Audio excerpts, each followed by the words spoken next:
ওম ত্র্যম্বকম যজামহে সুগন্ধিম পুষ্টিবর্ধনম উর্বারুকমিব বন্ধনান মৃত্যুর্মুক্ষীয়মামৃতাৎ।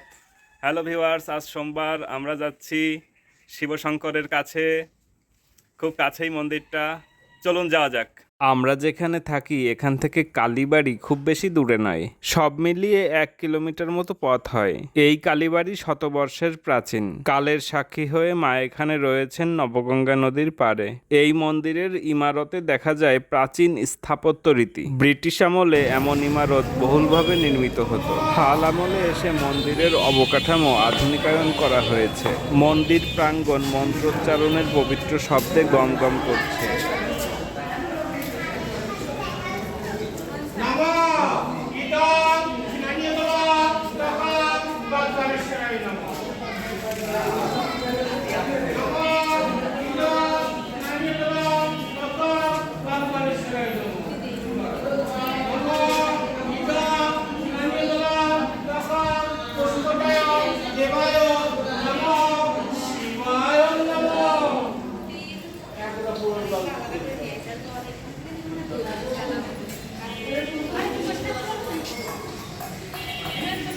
শিব মন্দিরের সম্মুখের অর্জুন বৃক্ষের বেদিমূল আজ দীপালোকে আলোকিত করা হয়েছে। এই প্রতীকী আলোক প্রজ্বলনের মতো করে মনের অন্ধকারও দূর হোক, তমগুণের বিনাশ হয়ে সত্যগুণের প্রকাশ হোক, কলঙ্ক কালিমারূপ অন্ধকার দূর হয়ে পৃথিবী হোক আলোক উদ্ভাসিত। ভক্ত হৃদয়ের এটাই প্রার্থনা।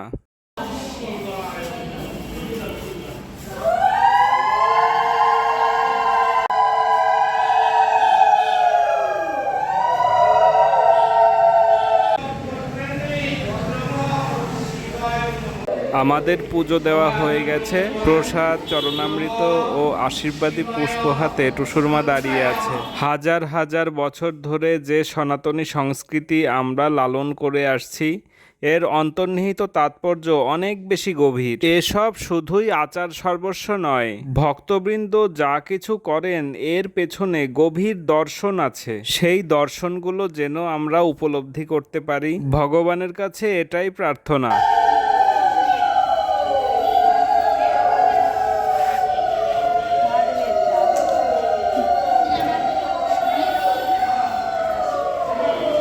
বেলা ক্রমশ বাড়ছে, আর বেলা বাড়ার সাথে সাথে ভক্তবৃন্দের সমাগমও বাড়ছে।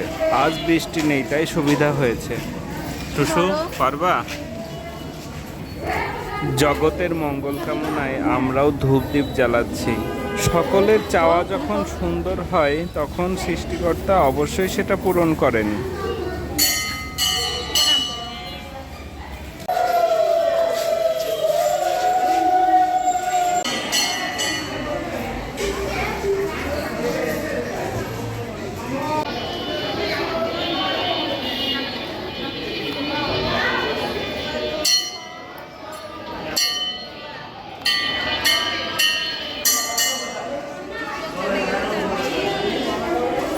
টুসু, চলো তাহলে এখন